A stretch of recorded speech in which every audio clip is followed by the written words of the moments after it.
Last 5 seconds. Ready? Start. Mr. Chairman, I would like to make certain observations with regard to this bill, especially about the cooperative societies in Tripura. We are all in support of this bill because I think this amendment, or rather, this repealing law, is necessary in view of the changed conditions there. But then it appears that the problems of the cooperative organizations and societies in these areas or territories in Tripura and Manipur cannot be solved merely by having a uniform set of cooperative laws. Laws are very important, and in that respect, certain changes are undoubtedly called for here.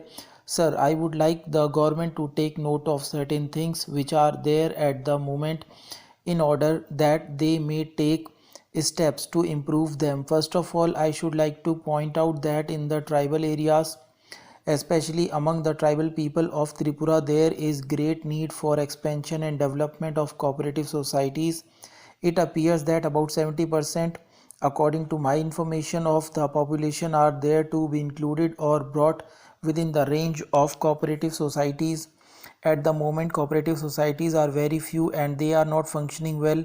Somehow or the other, the bulk of the people have been left out of these cooperative societies. The most important function that the cooperative societies fulfill at the moment is of course the provision of rural credit, and there is no doubt that this is an important aspect of the work of the cooperative societies and that has to be expanded. At present, people do not get adequate relief or rural credit through the agencies of cooperative societies, and so they remain more or less the victim of the traditional money lenders of the countryside. Tripura or Manipur is no exception to the general rule that is prevalent in this regard. Therefore, it is important that the cooperative societies should be provided with adequate funds so that the credit needs of the people, especially of the very downtrodden people in the tribal areas, are adequately and promptly met. Next, about the management of the cooperative societies, I have to say that most of these societies are not run well. It seems that there is a lot of bureaucratic interference from the top, whereas the initiative at the bottom is not yet developed for the success of cooperative movement in our country. It seems that the majority of the shareholders in Tripura cooperative societies do not take any interest in the affairs of the cooperative societies.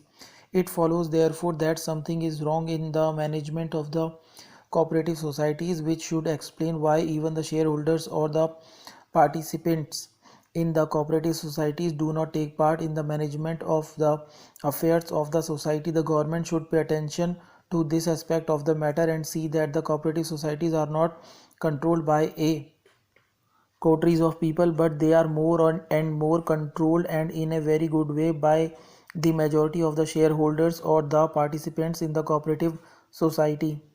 In this connection, naturally, the work of the cooperative department assumes certain importance and urgency.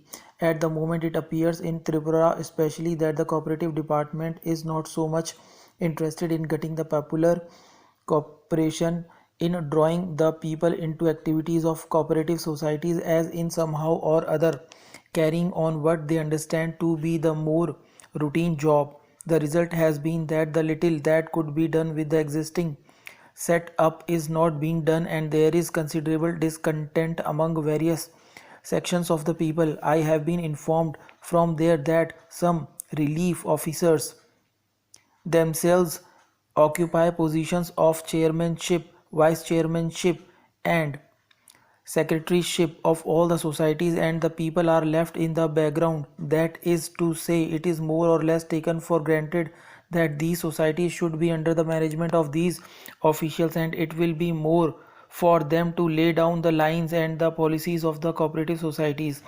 I think this is another matter which should be seriously considered by the government, whether even if this arrangement is permissible in law or under the rules, this arrangement is suitable or expedient in the situation in which these societies are functioning.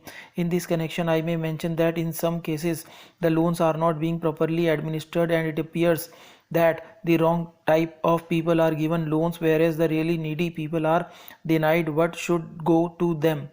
The result is that the artisans and others have suffered, and the economy of the trade of this area have also considerably suffered as a result of the inefficient and inadequate administration of cooperative loans. I have got a number of examples, but I need not go into them here. It appears that certain concerns are being given loans because they are tied up with certain individuals, and it appears that it is done efficiently. Stop.